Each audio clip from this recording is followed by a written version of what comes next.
Hello दोस्तों, इंडिग्रिड trust के बारे में बात करेंगे। दोस्तों, हम इन्वेस्टमेंट अलग अलग जगहों में करते हैं, जैसे फिक्स डिपॉजिट में, कभी डेट फंड में, कभी स्टॉक मार्केट में, म्यूचुअल फंड में, सब जगह इन्वेस्टमेंट करते हैं। लेकिन कोई एक ऐसा इन्वेस्टमेंट तरीका जिससे आपको 9.3% रिटर्न मिल सके और कैपिटल एप्रिसिएशन की वही एक्सपेक्टेशन आपको रख सके आप, तो यहाँ इंडिग्रिड ट्रस्ट को आप देख सकते हैं। रिजल्ट नवंबर 10 को आने वाले हैं। लर्निंग पर फोकस रहेगा।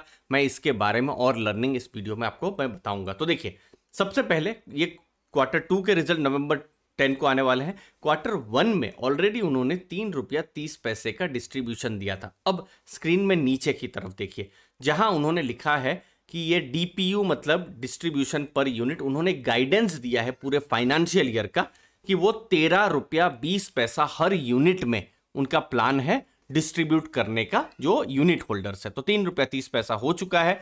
और अगर उसी को अगर आप इंटू 4 कर देते हैं तो ₹13.20 है। तो मैं Q2 में एक्सपेक्ट कर रहा हूं कि यही ₹3.30 का डिस्ट्रीब्यूशन होना चाहिए। खैर, जब वो नतीजे आएंगे तो हमको पता चलेगा, लेकिन ये एक्सपेक्टेशन है।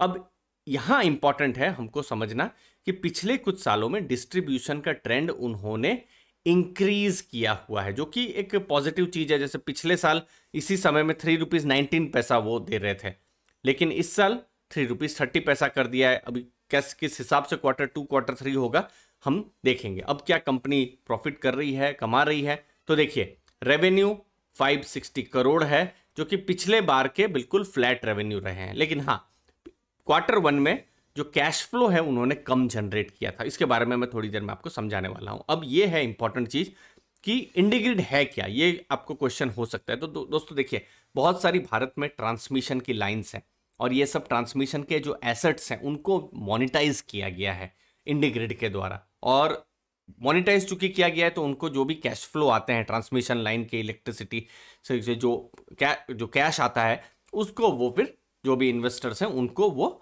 डिस्ट्रीब्यूट कर देते हैं। तो ये इंपॉर्टेंट है। तो भारत में अगर पावर की, इलेक्ट्रिसिटी की डिमांड बढ़ती रही तो बहुत अच्छा है।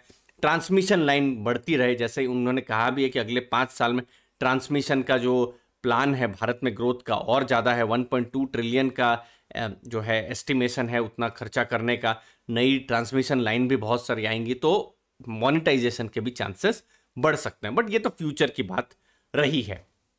अब इंडिग्रिड, जब हम बिजनेस की बात करते हैं तो बिजनेस में चूंकि उनका जो है लोन जो है, बोरोइंग्स जो है, वो हमेशा थोड़ा ज़्यादा रहता है।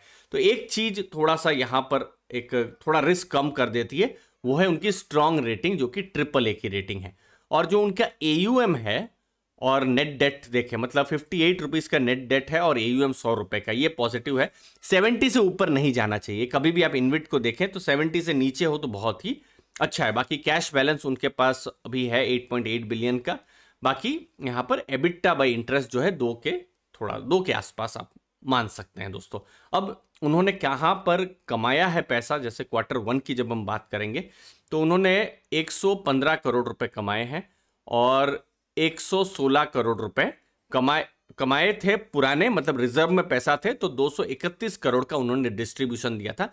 और यही चीज एक वॉच लिस्ट में रहेगी मेरे ख्याल से, एक रिस्क जैसा बिल्कुल इन्वेस्टर्स को ध्यान में रखना चाहिए जब ये रिजल्ट आएंगे, क्योंकि पिछली बार कुछ कलेक्शन उनके कम हुए थे, तो इसके लिए जो कैश फ्लो जो है थोड़ा कम जनरेट हुआ था। तो Q2 में वो देखने का रहेगा कि जो कैश फ्लो है वो उनका ज़्यादा से ज़्यादा जनरेट हो और जो रिजर्व है वहाँ पर उनको फिर पैसा निकालने की ज़रूरत ना पड़े, क्योंकि उनको जो है ₹3.30 का डिस्ट्रीब्यूशन देना ही है। तो इसीलिए ध्यान में रखना है कि रिजर्व्स में डिप हुआ है, तो इसीलिए Q2 में देखना है कि रिजर्व से वो कितना पैसा निकाल रहे हैं। क्योंकि देखिए, ₹3.30 तो इन्वेस्टर्स को मिल जाएगा, लेकिन इन्वेस्टर्स बिल्कुल यही चाहेंगे कि वही पैसा उनको मिले जो उन्होंने कमाया है। अपने रिजर्व से जितना कम पैसा वो निकाले उतना ही वो कोशिश करेंगे। जैसे Q1 में उन्होंने अपना रिजर्व से लगभग आधा पैसा उन्होंने रिजर्व से बाहर कर दिया था, ठीक है ना।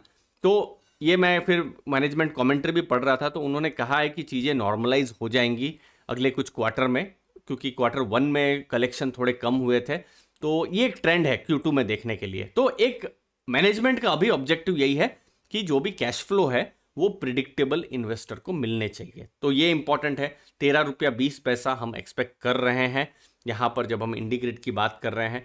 और मैनेजमेंट का जो बिजनेस का आउटलुक है और उनका फोकस भी वही है कि 13 रुपया 20 पैसा पूरे फाइनेंशियल ईयर 23 में डिस्ट्रीब्यूट करने का, उसके अलावा अपना जो ग्रोथ है उसको फोकस करने का, और साथ साथ यहाँ पर कि किस हिसाब से प्रिडिक्टेबल जो है कैश फ्लो दिया जाए, और नए जो भी मोनेटाइजेशन में कुछ अगर प्लान आते हैं तो वो नए प्लान्स को भी ऐड किया जाए। तो ये एक बेसिक में मैंने इंडिग्रिड के बारे में बताया, जहाँ पर मेन फोकस मेरा डिस्ट्रीब्यूशन पर ही इस वीडियो में रहा है। बाकी जब रिजल्ट्स आएंगे तो और ज़्यादा नए डेटा के साथ आपके सामने हम आएंगे। दोस्तों धन्यवाद आपके समय